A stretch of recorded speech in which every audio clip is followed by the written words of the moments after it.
Oh, no, tell me, what did Gates say? What did I not keep in Gates' mind? Because Gates had never been a part of a discussion. Just because Gates said something, don't believe it's true. I haven't heard him say one true thing yet. Democrats say you reneged on what? On what? On the debt ceiling. That is not true. So no. If you're going to ask the question, you're going to say it. Tell me how I did something different on the debt ceiling bill. Any of you. Tell me what I did different on the debt ceiling, that I didn't keep my word. Good news, they have passed it. The congressional lawmakers are actually avoiding government shutdown. And the next bill that both Republicans and Democrats have approved does not include any major spending cuts. Now, according to multiple sources, Congress avoided the shutdown with just hours to spare, capping a dramatic day that started with a lapse in government funding, a period all but inevitable. The Senate voted 89-9 to pass a clean CR to fund the government at current levels to the end of the year. Notably, the continuing resolution lacks any spending cuts or major policy changes, and the bill now heads to President Biden's desk for a signature. Now, Chuck Schumer has said in a statement, bipartisanship, which has been the trademark of the Senate, has prevailed, and the American people can breathe a sign of relief. The vote came together after a hectic day on both sides of Capitol Hill. Republicans huddled in a group meeting, and Kevin McCarthy, the ex-House Speaker, had exhausted all options to pass a Republican stopgap bill. Now, on Friday, 20 Republicans sank the House's GOP-owned stopgap that actually included steep spending cuts and policy changes. Leaders tried to see if they could adjust a plan to secure support from the hardliners. Now, there were only 6 holdouts who refused to support the measure. That is enough to tank any partisan bill in the narrow majority. House Democrats have actually attempted to stall a vote in the CR, which contained a majority of the demands. But in the hopes the Senate would move on its own bill, Republicans in the upper chamber countered with their own plan, stealing and eventually scraping a planned procedural vote on the upper chamber's bipartisan clean bill. They deferred to the House's legislation. After weeks of dread and hours of delay, things started moving very quickly. Senate Republicans were actually all in with their chips on the House's stopgap measure. In the House, only 1 Democrat voted against the bill, and it sailed through. Only 9 Republicans voted against the funding bill. This includes Senator Blackburn and Ted Cruz. Averting a shutdown has major ramifications for government operations and the lives of hundreds of thousands of Americans. It ensures military service members are paid, that no federal workers will be furloughed, and food assistance programs will continue. But the fight over government funding is sure to continue. Now, senators are expected to reconsider their efforts to pass even a huge, big bill to pass funding packages with 3 appropriation bills included at a time. According to looming tension, the House and Senate are actually crafting their appropriation bills at different spending levels. The Senate is sticking to the caps agreed to President Biden, and now even the representatives have for weeks been threatening to make a motion to vacate the chair. Several other Republicans have actually openness in supporting the move to remove Kevin McCarthy, which has already been done. Folks, we got 10 days with the 4th stimulus check, Social Security Benefits, SSI, and SSDI. Continue watching this video because you definitely don't want to miss out on this.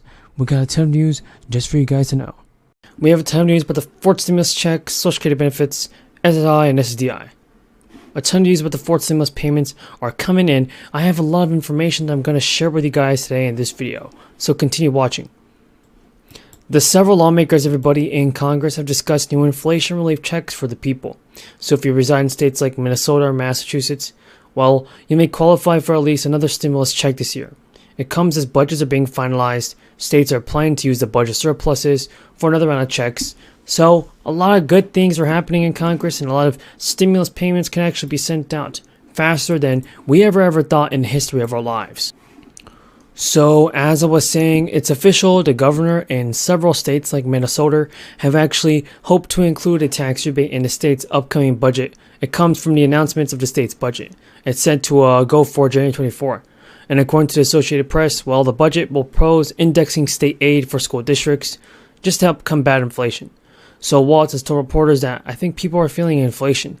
Even though it might be cooling a little bit, there's a slight sense of urgency among people to get something done. And that's good here. Something should be done because the Governor Waltz's original pitch for the tax rebates has been quite generous for a lot of people. It gives single filers, for instance, a lot of breathing room, a lot of time to just think about what they can do, and now the government has already signed them into a second term. So, though not all of these fellow lawmakers share the priorities, though. because the House Speaker and Majority Leader claimed they wanted to prioritize tax credits for families, giving the families $3,000 for every child 5 or younger, with a cap of $7,500. Even a Massachusetts governor and top lawmakers signaled that a clear picture of potential tax relief may not even emerge until at least the end of January, when a key final metric is actually heard of. So one governor, for instance, said their teams are working closely through numbers and evaluating what's possible. They said that we told reporters how important it is to make sure that we're doing everything we can for the residents of the state. And Healy on the campaign trail had vowed to make progressive permanent tax relief her day one priority. She also had largely echoed support for the now former governor Charlie Baker's sweeping tax cut proposal last year. And low, middle, and income residents have all received some stimulus payments just to stop the crying at least. But now the IRS said it recently finished correcting tax returns, filing that for 2020. And so the IRS said, folks, that the average tax refund is around $1,200, with tax agencies sending a total of $15 billion back to the taxpayers. So while taxpayers were sent letters from the IRS just to inform them about the fixes to the 2020 tax filings, well, tax review came due to the American Rescue Plan. It was signed by Joe Biden, we all know that, and because the IRS, it reviewed returns filed by workers and even other people who have jobless aid as income. So the IRS told CNBC that some taxpayers received refunds, while others received overpayment applied due to taxes or other debts. In some cases, the exclusion only resulted in a reduction in their adjusted gross income. But now we know that about 14 million tax returns were corrected. The IRS issued refunds for 12 million of those filings. It added individuals, married couples whose adjusted gross income was below 150 grand, or who were eligible to see unemployment and aid untaxed. According to the IRS, it has now finished corrections, everybody. Though it has added taxpayers who are eligible for the exclusion and who haven't gotten a correction from the IRS. Well, they need to be amended very, very quick, or else you won't get that stimulus cash that people need. Wow, we have a ton of news about the fourth stimulus check, Social Security Benefits, SSI, SSDI, and I want to go over some very important notes that I have about the fourth stimulus payment and what Joe Biden should do about this fourth stimulus check and what he's going to do now very soon. Hey everyone, today we honor the legacy of Reverend Dr. Martin Luther King Jr. Dr. King was a prophet. He saw the future as it could be, a future of equity, justice, and opportunity for all. Dr. King saw the connection between racial injustice and economic injustice, and he knew that to effectively address either injustice, our nation would have to address both. Together, in the spirit of the fight for freedom and equality, let us stand together to end the epidemic of violence and hate in our communities. Let us advance workers' rights and economic dignity. Let us continue to protect and strengthen our most sacred freedoms, the freedom to organize, the freedom to worship, the freedom to make decisions about one's own body. Now, Chuck Schumer and Manchin